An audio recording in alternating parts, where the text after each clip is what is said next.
Hi there guys, welcome to another YouTube video from Rossberry Productions. This is now the first video I'm making on my 2014 RMZ 450, and it's a bit of an introduction, and I'm just going to give you some small bits of information as well, like I did with the CRF 230.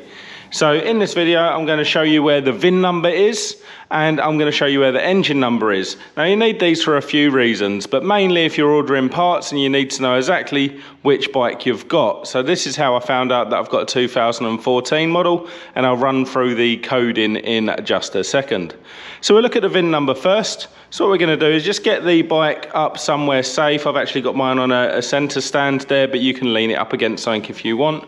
And we're going to turn the handlebars on full lock to the left.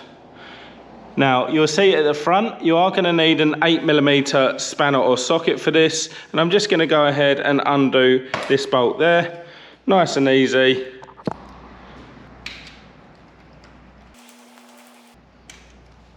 So with that bolt now out, you can actually move your ECU quite far forward, and that'll expose this number here. So this is your VIN number.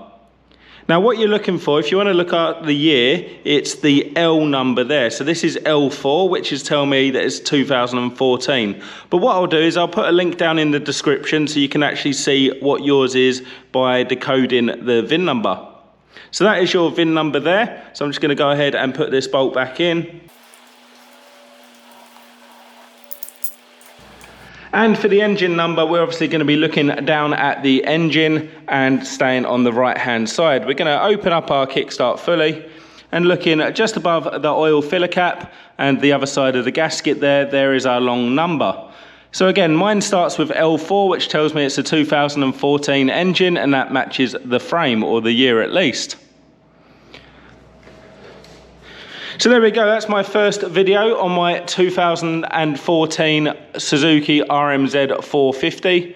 Yell out in the comments if there's any particular videos you want to see, and I'll do my best to try and make them for you. But if not, stay tuned, subscribe to my channel, leave me a comment, and make sure you give a thumbs up to this video.